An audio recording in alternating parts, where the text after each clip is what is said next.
Homer Lusk Collyer, born in 1881, and Langley Wakeman Collyer, born in 1885, were two brothers from New York City.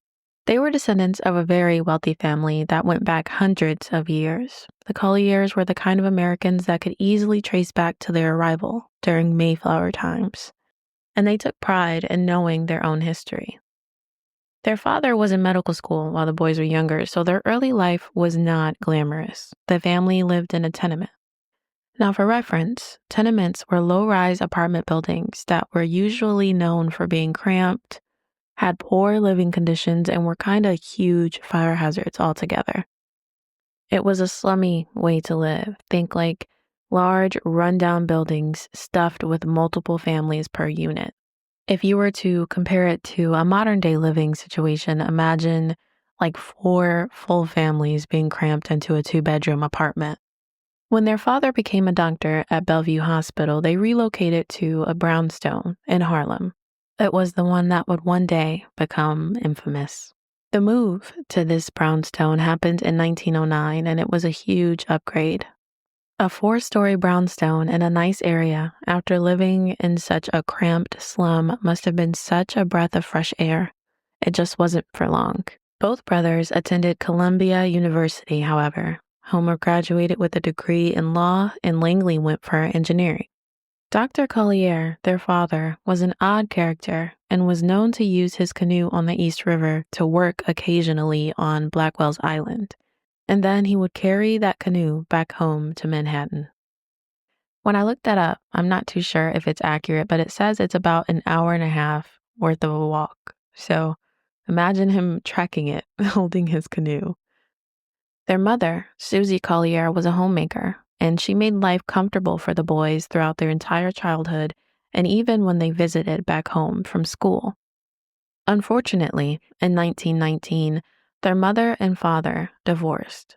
Some reports say it was due to Dr. Collyer wanting to turn their brownstone into a sanitarium where he could care for the sick, but that's not exactly confirmed. After the separation, their father moved out, leaving the apartment in Harlem to their mother. Homer and Langley were unmarried and uninterested in living on their own, so after college, they moved back to the brownstone and with their mom. They were incredibly close to their mother and likely just felt comfortable staying in a place they were used to, especially if they never had plans on settling down and making families of their own. Dr. Collyer, their father, died in 1923, leaving everything to the brothers, which they brought back to the apartment. Susie died just a few years later in 1929, again leaving everything to the boys.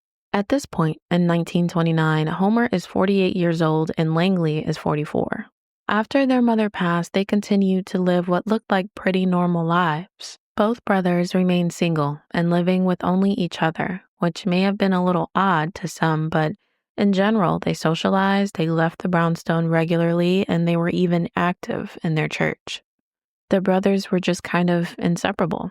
Homer continued his law career, and Langley was a piano dealer. Their pretty mundane lives up until this point start to derail when in 1932, Homer suffered a stroke and went blind. Langley then decided to quit working and became a full-time caretaker for his brother. This on its own sounds fine. Tons of people leave work and take care of their loved ones, especially considered that they came from wealth.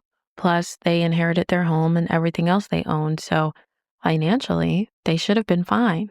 They very quickly proved that things were not fine, though.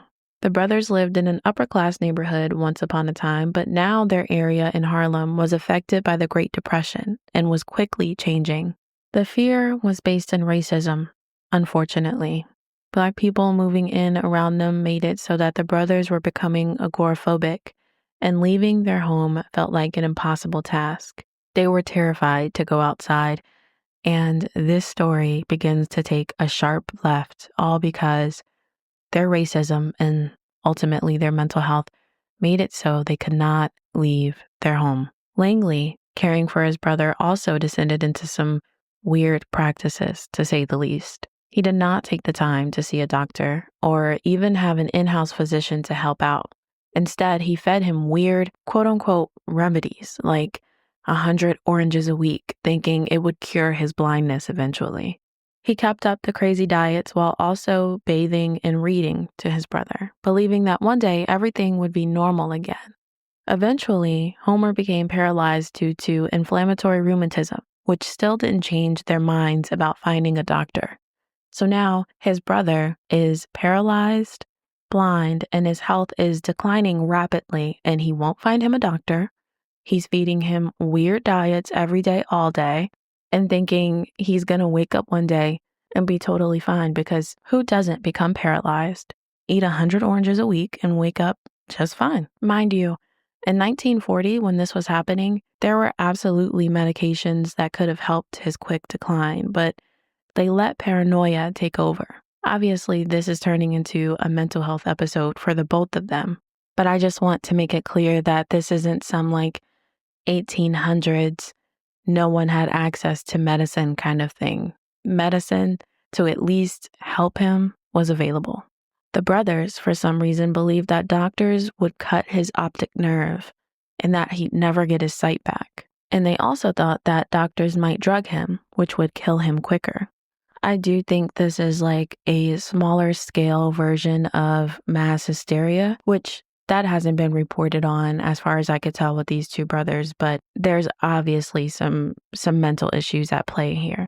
Their own father was a doctor, and there's no evidence that they disliked or distrusted him, so you would think that the medical field would be pretty comfortable for them, unless there was some weirdness in the family dynamic that was not reported on. Langley actually later told a reporter that they are sons of a doctor with a medical library of over 15,000 books at home, so they knew everything they needed to know, apparently. Some do think that this wasn't a case of mental illness, but arrogance that led the brothers to where they ended up. I'm on the fence, actually.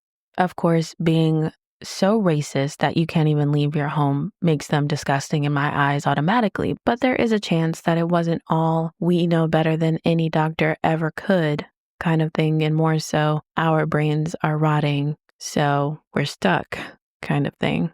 They were both college educated, of course, and you'd think they'd understand that 100 oranges a week or a bunch of peanut butter can't cure blindness. And that alone makes this story crazy to me, but it does get so much worse. Rumors had begun to spread in the community about the weird brothers who never really left home, and it started drawing attention, which in turn made them more paranoid. People would gather outside in huge groups and throw rocks at their windows, and they treated their home like an attraction. They were like living artifacts in a museum, and the museum was that brownstone. Langley ended up boarding up the windows and setting up booby traps, tunnels, and mazes throughout the entire 4-story brownstone. And these tunnels were made of trash and rigged with tripwires, which was a deterrent after people tried to break in, thinking that they were rich and had valuables in the home, which I think was true. They did have tons of valuables in there that they inherited, but it made the brothers so outlandishly paranoid that they set up what ended up being their own death trap. The trash and debris was piled up to the ceiling in most of the house, making it incredibly difficult and dangerous to navigate. Langley would only leave after midnight, bringing back groceries and often expired food that he dumpster dived for, collectibles, garbage, and little trinkets that he found along the way, too.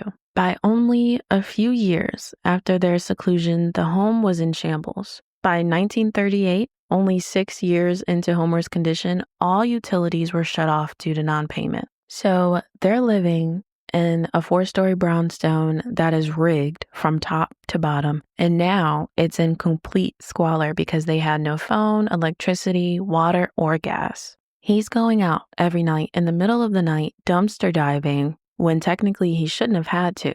The brothers started to use a kerosene heater for warmth, and Langley got their water from a pump in a nearby park. Neighbors and people in the community knew Langley as polite but called him crazy, and no one had seen Homer since he went blind back in 1932. So although Langley is able to leave his house, his disabled brother is literally housebound at this point and had been for almost a decade. Langley, though, was so protective of his brother that he once caught people trying to peek in and see him from a neighboring home, so he bought the house in all cash to keep them out, which is proof that he had the means to live normally but chose squalor instead. That part is so crazy to me because he loves his brother so much, he's so protective, but he's making him live like that. For what? That's what has me convinced that they just truly were sick. No one was allowed to see Homer under any circumstances. They even had a small fire in the house in 1941, and firemen were allowed to extinguish it but weren't allowed anywhere near Homer. The brothers continuously made the news by this point, mostly for financial rumors or not paying their bills long enough to be a spectacle. One instance was the bank sending the police to break down their door and start the eviction process for not paying their mortgage in years, just for Langley to make out a check for $6,700, which is the equivalent of around $125,000 today. And that was even more evidence that they could have lived a pretty normal life, but it just wasn't in the cards for them after years of isolation together. He had enough money to pay down almost his entire mortgage and still had no electricity, no gas, water, sewage, nothing. It's bonkers. On March 21st of 1947, an anonymous man called the police and reported a dead body inside the Collyer brownstone. The caller claimed that he could smell decomposition coming from the home, but the police weren't exactly alarmed. After years of the Collyers being somewhat of a circus with calls coming in about every little thing or sometimes nothing at all, the police simply sent a patrol officer to check out the claim.